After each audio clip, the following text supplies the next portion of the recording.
I'm Chloe, 34 years old, and I live with my husband Ethan, who's a year older than me, and our daughter Mia, who's about to turn 5. We are a family of 3. For some reason, I have been running into troublesome situations quite frequently over the past few years. Take, for instance, when Mia had just started walking. She would change her mind constantly, wanting to walk by herself one moment and be carried the next. I was hurrying home from the supermarket dealing with her whims. Suddenly, a woman walking towards us stopped us, claiming that my child had stepped on her foot as we passed by. I was shocked and apologized, but the woman was unsatisfied. She told me not to let my child walk alone if I couldn't control her.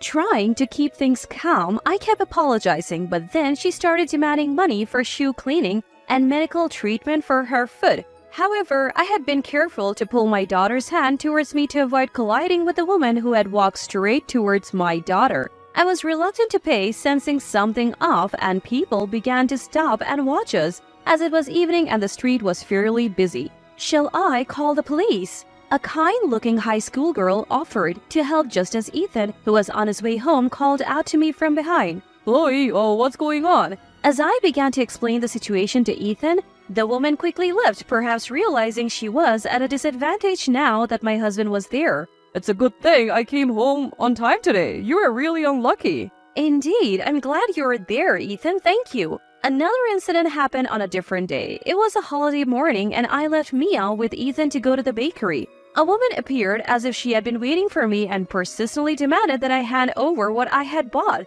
Ethan happened to be following me as Mia had begged him to, and he arrived just in time to fend her off. That was scary. I'm so glad Ethan came.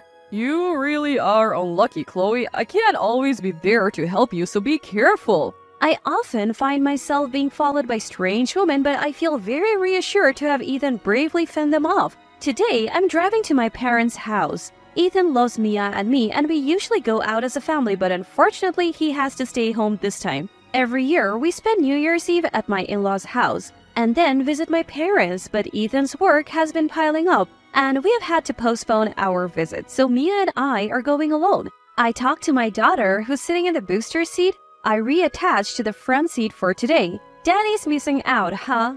Grandma said she bought lots of strawberries because she knows you and Daddy love them. Will Grandma give us some to take home? Sure, if Mia doesn't eat them all. Our girls' drive is filled with talk about Ethan. After driving for a while, we parked the car in a convenience store parking lot. We used the restroom and bought orange juice and a small bag of biscuits, which are my daughter's recent favorite snacks. She's planning to share them with Grandpa and holds them carefully as we return to the car. Mia, do you want to drink some juice now? It's dangerous to do it while the car is moving. I spoke to my daughter before fastening her booster seatbelt. However, my daughter shakes her head, saying that the biscuits are a gift for father and the juice is for mother. I am pleased with her thoughtfulness and offer her some water I brought from home instead. After giving her a drink, I settle back into my seat ready to depart when I notice my shoelace has come undone. Oh, wait a minute, honey. Mommy's shoe was about to come off. I get out of the car to retie my shoelace. I also take the opportunity to stretch my tired body from the long drive before getting back into the car, where I find my daughter quietly looking at something in her hands. Mia?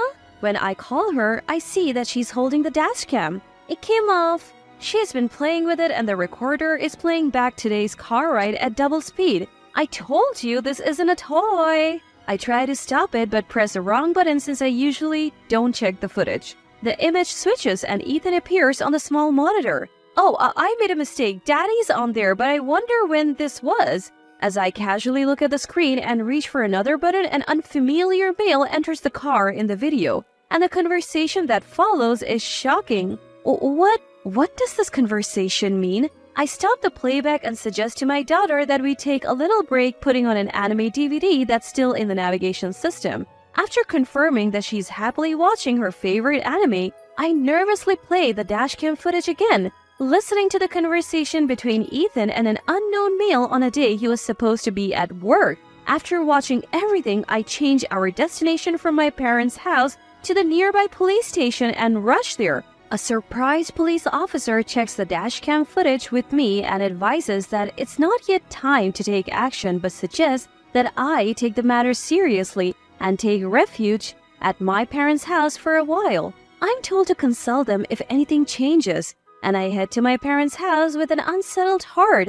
Originally, we planned to stay for 2 nights to coincide with my daughter's preschool, but after explaining the situation to my parents, we continue to stay. As the days go by, messages from Ethan pile up, but I follow my father's advice and don't respond. Once everything is ready, I time it for when Ethan should be home from work and call him. I tell him I have something to discuss and invite him to a restaurant owned by a friend of my father's, which we have reserved for the evening. Good evening. Ethan opened the door to a restaurant where only a reserved sign is displayed and seems a bit relieved when our eyes meet. But he soon seems puzzled that it's just my father and me and our daughter isn't with us. He takes a seat at my father's urging, but there's no sign of any staff and even water isn't served. The strange atmosphere seems to make Ethan a bit nervous and he looks around the restaurant. I have no room to notice such things, and with a voice that's almost trembling, I say to Ethan, "Please, divorce me." What? Ethan, suddenly confronted with a demand for divorce, shows confusion and refusal, apparently having no idea why. A divorce? What's going on all of a sudden? Did I do something? I have no idea what you're talking about. I already feel fear just facing Ethan like this, and I can't look him straight in the eye. But I've asked my father to watch over us as much as possible, as I want to talk to Ethan myself to make him understand. Feeling my father's watchful gaze, I pull my mobile phone out of my pocket. Can you look at this? The dashcam footage from the car is displayed on it. Ethan starts watching the video with a puzzled look, and when he realizes what it is, he falls silent. In the quiet restaurant, the conversation between Ethan and an unknown male plays from the mobile phone. You really don't have to hit her. Just threaten her a bit and she'll easily get scared. What if you really hit her? Don't worry, you can do that. I'll join you later and invite you to dinner. So just approach her in the family restaurant's parking lot. When Chloe takes out her mobile phone or you grab her collar, I'll run in like I just arrived.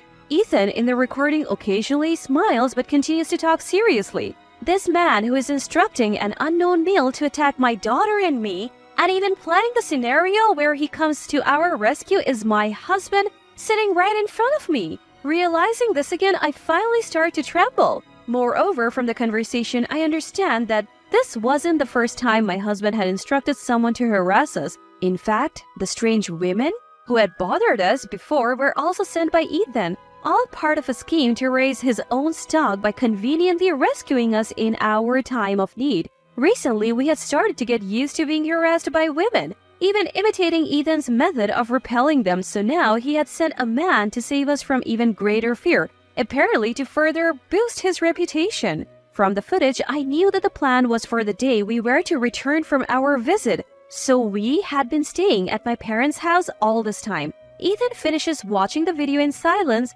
then rests his chin on his hand deep in thought. Seeing that he doesn't move, my father quietly opens his mouth. Do you have anything to say? Then Ethan slowly lifts his face and lets out a thin sigh. Chloe, what are you trying to do by creating this video? Father-in-law, this is a fabrication. The voice does sound like mine, but I don't know this man, and the content is baseless. Come to think of it, you've been harassed by strange women before. You must be having some weird delusions from stress. I should have been more careful with you. Ethan bows his head slightly to my father. I exchange glances with my father and sigh. We will submit this footage as evidence to the police. Ethan has always been kind to us, but there have been many times when I felt he was just putting on a facade. So I expected him to try to deceive us somehow and win over my father, and that's exactly what happened. Hearing my clear declaration, Ethan's attitude changes instantly. The police? Don't mess with me. Are you trying to ruin my life? With a loud crash, the chair falls over. Ethan, who has stood up, draws back his fist to strike me. The moment I brace myself, my father and his friend who had been hiding and waiting grab Ethan and restrain him. More men who were hiding in the restaurant appeared one after another, and Ethan quickly became subdued due to their overwhelming presence. Actually, the reason we chose this restaurant for the discussion was at my father's suggestion, and the owner, who is a friend of my father's, had offered to help. The owner, a retired police officer who opened the restaurant, is not only strong himself, but also has many well-built acquaintances. In case Ethan tried to carry out his plan in front of my father and send the male to attack, They were ready to subdue Ethan even before he made his move, and they were also prepared to act as witnesses to make the divorce proceedings go smoothly. I am truly grateful to everyone who helped me, as I had never been subjected to violence before and wouldn't have been able to respond on the spot. Afterward, Ethan, surrounded by my father's friends, reluctantly signed the divorce papers I presented to him, unable to resist or deceive any longer. I later reported Ethan's behavior during our discussion to the police, but contrary to my expectations, their response was slow. Since I wasn't actually hit and the only evidence of Ethan's planned scheme was the dashcam footage, and it was also an attempted crime, there was no satisfactory results from the consultation. Given the difficulty of explaining the victimization and the fact that it was an incident between a married couple, I was unable to obtain a satisfactory result from the consultation, even though I was able to get a divorce. Furthermore, I was given the runaround, having to explain the same situation to different officers and finally being told to consult at the police station in my home jurisdiction. Completely worn out, I gave up and decided to return to my parents' house. As I was about to open the door to my parents' house in despair, I was pulled back with great force. Stumbling and turning around, I found Ethan standing there. If you do just come back, everything will be back to normal. I won't tolerate any more selfishness. Ethan forcefully pulled me, trying to get me into his car. As I shouted and resisted desperately, my mother, suspicious of the noise, came out to see what was happening. Then Ethan, noticing her, went into the house without even looking at her and tried to take our daughter. As my daughter and I were about to be forcibly shoved into the car and we resisted along with my mother, a neighbor must have called the police and an officer arrived. But Ethan, either already enraged or unafraid, struck the approaching officer, trying to calm him down.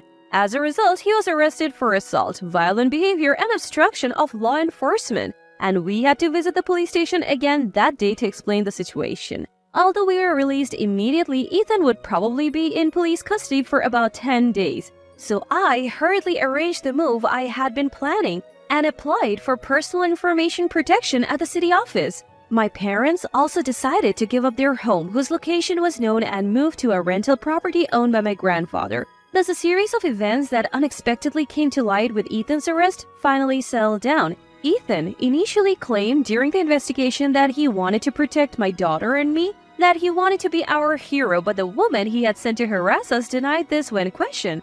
They said it was all part of his self-promotion. Ethan, the youngest of 6 siblings, apparently had rarely had things go his way since he was little. That's why, after getting married and starting a family, he wanted to reign supreme, to have complete control over his wife and daughter. In the end, all the talk of being a hero was just lip service. He was only thinking about creating an image of himself as a protector, someone his family could rely on. His real goal was to control us by saying he would protect us, so we should obey him. Even his kindness to my daughter and me was all just to boost how others saw him. There was no love for us, just a terrifying realization that we were merely props in his performance. Now I truly feel relieved that I have gotten away from him. Ethan was later only found guilty of obstructing official duties, although I was dissatisfied that only the charge against the police officer was acknowledged. In the end, Ethan was arrested, so there was no one else to tell. Then a father's friend said, What if the husband had intended to harm his wife and children, not just kidnap them? We couldn't get any cooperation in advance, but what if the children had been taken away because we were late this time? What if another incident occurred while we were passing the buck? Are we going to ignore something that could be prevented if no actual harm has occurred?